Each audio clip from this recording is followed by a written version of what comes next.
สวัสดีสวัสดีสวัสดีสุผู้สุคนสวัสดีFC เนาะจ้ะ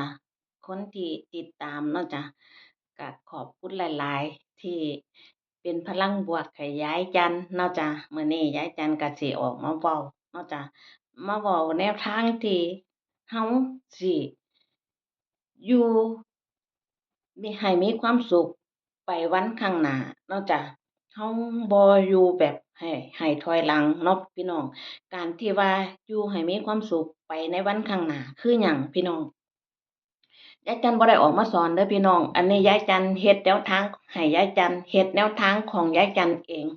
แต่ยายจันก็อยากออกมาเว้าให้สู่ฟังว่าการที่มาอยู่เมืองนอกเมืองนาการที่เฮามาใช้ชีวิตอยู่ในต่างแดนเนาะพี่น้องเฮาสิใช้ชีวิตแบบใดเฮาจั่งค่อยสิอยู่เย็นเป็นสุขเฮาจั่งค่อยสิอยู่แบบมีความสุขพี่น้อง คือว่าจั่งใดบัดติพี่น้องอยู่ให้มันมีความสุขบัดติ1บ่ไปหัวซาคนอื่นเนาะจ้ะบ่ไปหัวซาไผบ่ไปยุ่งเรื่องของผู้ใดก็มีความสุขเนาะพี่น้องแต่ส่วนมากยายจันสิบ่ยุ่งเรื่องของคนอื่นน้อยนักน้อยหนายายเรือเรือเกอะเรือเรือเรือทนอีหลียายจันก็สิว่าให้คนเด้อพี่น้องเรือทนอีหลียายจันก็ค่อยสิว่าให้คนถ้ายายจันได้ว่าให้แล้วก็คือดวงซวยล่ะพี่น้องก็คือผู้นั้นล่ะซวยบ่แม่นว่าเจ้าของเป็นคนดีเด้พี่น้องบ่แม่นว่าเจ้าของเป็นคนประเสริฐเลิศเลอแต่ว่าข้อคิดและมุมมองของแต่ละคนพี่น้องการที่เฮามาอยู่ในต่างถิ่นต่างแดนมันบ่แม่นว่าสิมาตั้งแต่แบมือขอเงินฝ่ายชายบ่แม่นว่าตั้งแต่เฮาสิมาแบมือขอเงินฝรั่งใช้พี่น้องคนเฮาทุกคนย่อมมีเป้าหมาย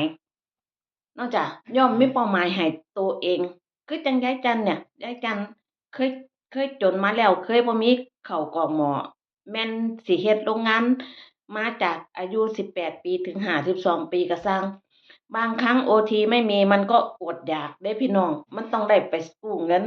120 บาทเพิ่นมาใช้คือกันพี่น้องอันนี้ยายจันสิเว้าความจริงให้ฟังยายจันบ่อายเด้อพี่น้องแล้วเมื่อเฮามาอยู่ใน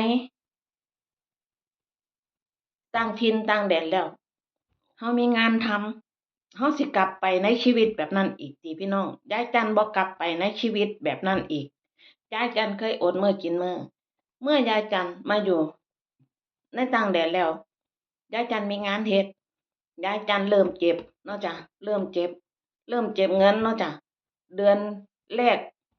ปีแรกยายจันเก็บตลอดบ่ให้สามีเลยพี่น้องบ่ให้สามีเลยยายจันเจ็บบอกแฟนว่าฉันบ่เคยมีเงินเก็บฉันมีงานทำขอให้ฉันเก็บเงินแหน่เด้ออืมเธออย่าว่าฉันเด้อผัวก็บอกว่าตามเอาที่เธอสบายใจผัวก็เข้าใจเฮาพี่น้อง แล้วข้อยมาอยู่แรกๆ1เนาะข้อยมีลูกมา2 คนเนาะพี่น้องมันก็ได้ใช้เงินหลวงเนาะพี่น้องแต่ละเดือนมันก็ได้7,000กว่าถึง8,000เนาะพี่น้องมันก็ซื้ออยู่ซื้อกินกุมนะอืมพอซื้ออยู่ซื้อกินกุมไปเดือนเนาะจ้ะบางเดือนก็เงินที่หลวงให้นั่นก็ได้เก็บพร้อมเฮ็ดงานพร้อมเก็บเงินพร้อมพี่น้องแล้วบัดนี้ยายจันเลยว่าคิดว่า ยายจันก็เห็นหลายๆคนว่ามีเงิน10-20 ล้านเป็นหยังจั่งค่อยต้องได้ได้มาอยู่นี่อีกยายจันก็สิบ่เฮ็ดคือเพิ่นเนาะพี่น้องยายจันสิอยู่แบบพอเพียงกับเว้ากับผัวเมื่อคืนนี้แล้วว่าที่รักเฮาบ่ต้องสิ้นเกษียณถึง67-68 ปีดอกตอนนี้เฮามีเงินอยู่เท่านี้แล้ว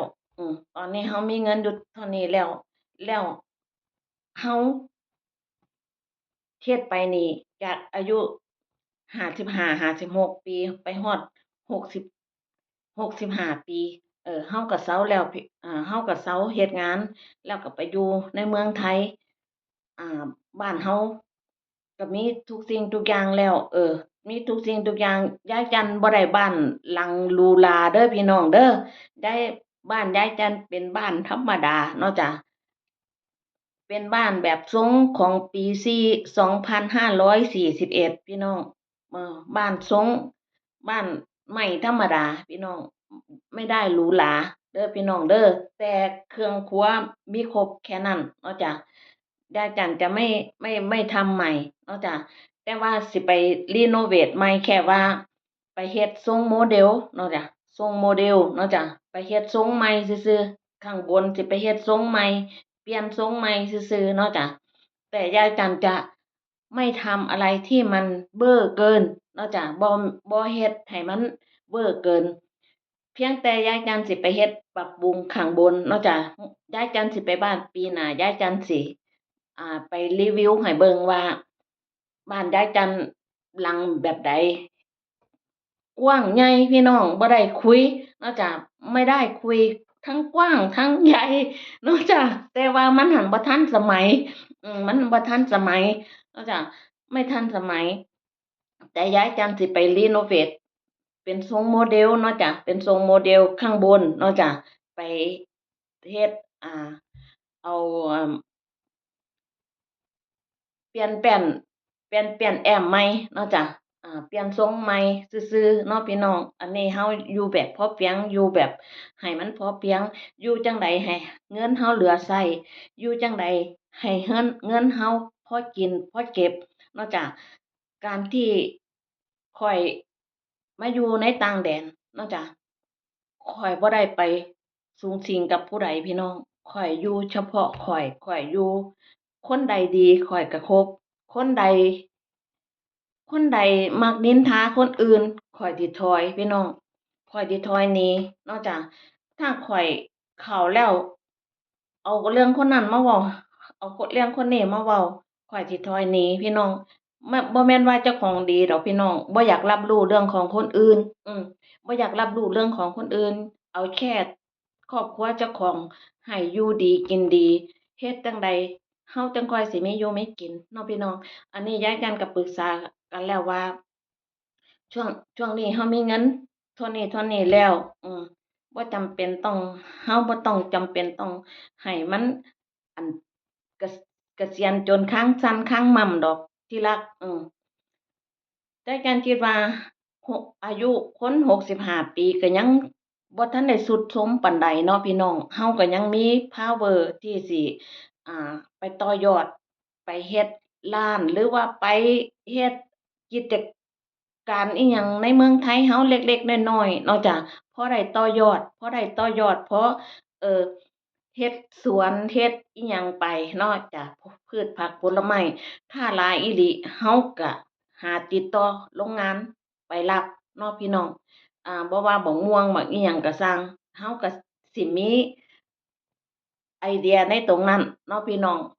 ก็รอเบิ่งติดตามกันเบิ่งต่อไปว่าสิเป็นแบบใดชีวิตของยายจันเนาะจ้ะยายจันบ่ได้มาใช้ชีวิตแบบอลังการบ่ได้มาใช้ชีวิตแบบเลิศหรูยายจันใช้ชีวิตแบบพอเพียงแบบเรียบง่ายเนาะพี่น้องมีกินก็กินเนาะจ้ะบ่มีกินก็เฮ็ดกินอยู่บ้านเฮาอยากกินหยังก็เฮ็ดกินอยู่บ้านแต่ว่ายายจันบ่ค่อยออกไป